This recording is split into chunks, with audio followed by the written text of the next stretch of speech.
Meanwhile, the famine became so severe that all the food was used up, and people were starving throughout the lands of Egypt and Canaan.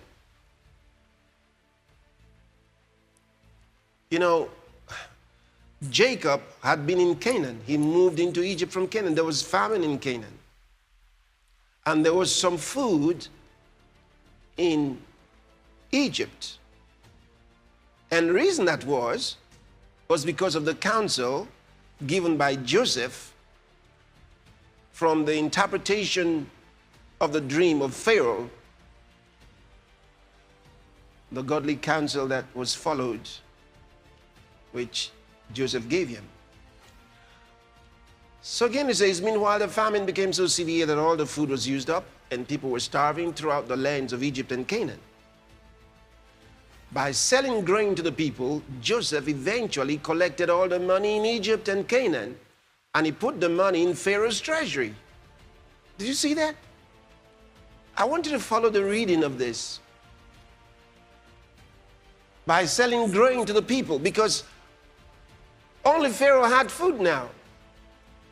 Because Joseph gave him wise counsel from God. So by selling grain to the people, Joseph eventually collected all the money in Egypt.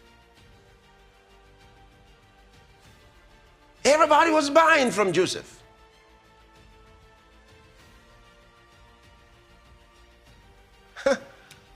And he put the money in Pharaoh's treasury.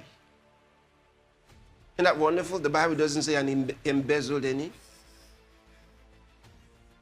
He put it in Pharaoh's treasury. Look at the next verse. When the people of Egypt and Canaan ran out of money, all the Egyptians came to Joseph.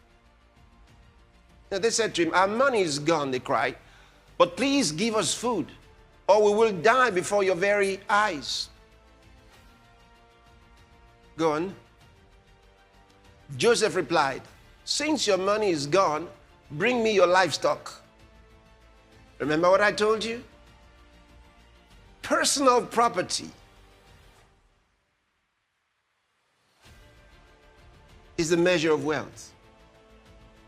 If they hadn't livestock, they were sunk.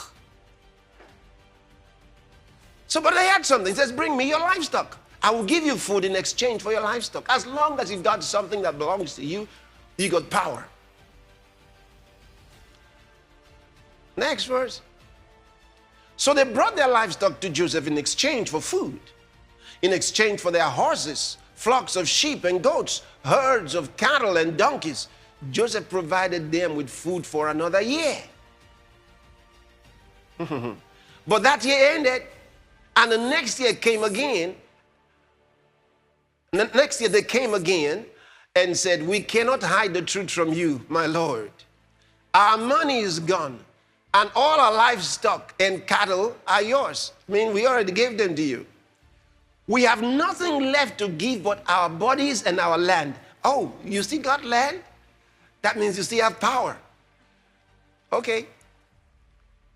Why should we die before your very eyes? Buy us and our land in exchange for food. We offer our land and our heirs as slaves for Pharaoh. Just give us grain so we may live and not die, and so the land does not become empty and desolate. Oh, so they've come, we only have our bodies and our lands.